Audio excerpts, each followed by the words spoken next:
this friction mount here is supposed to keep this steady, and it does a pretty good job of this. Third cast.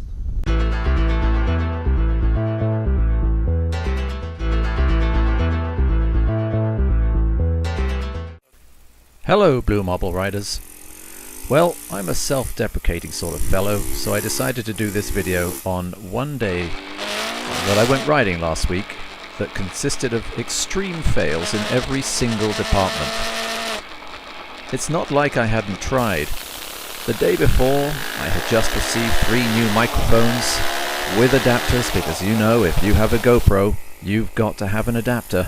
And I had chosen one of the adapters, plugged it into the back of my GoPro, stuck it on the front of my helmet like you can see right there, and figured out how to get the mic near my chops inside that helmet. Then I had made a new handlebar mount, the one that's bouncing around. That didn't work very well either.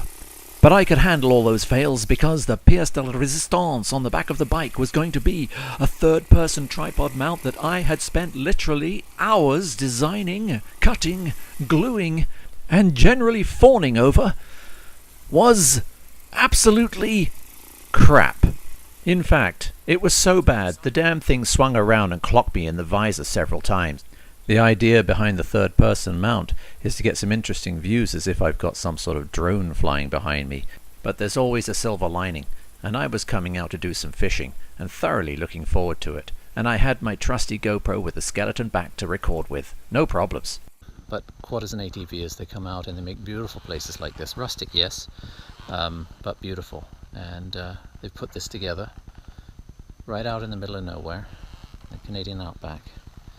And it's just a absolutely gorgeous location.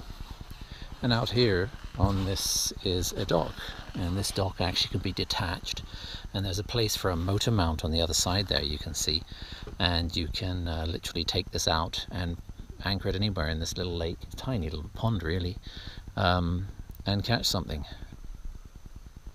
Third cast.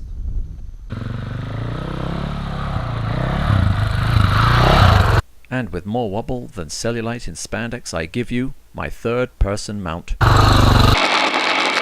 And by the end of the ride, I admit it, my mental health was seriously deteriorating. I have no real excuse for this, but yes, I started cursing at the camera.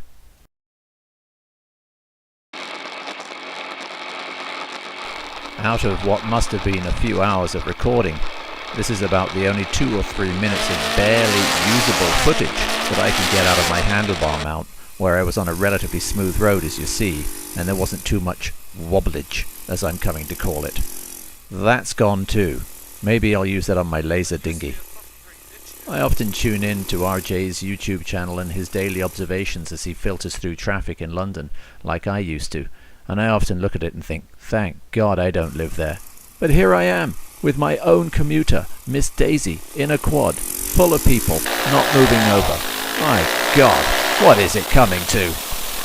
But seriously, things improved. I was on a ride. How bad can it be? I was going home. I would do my usual wash the bike, have a beer, sit back, chill out, look at the movies, do some editing, and enjoy myself. And like I said earlier, there's always a silver lining. So I did go home, took apart the old third-person mount and reconstructed a new backpack mount, which I took out the next day. It worked a treat. I'll upload that next, in my next video. Thanks for watching. Once again, seriously, thanks for watching. Don't forget to like, subscribe, and share. Blue Marble Rider, out.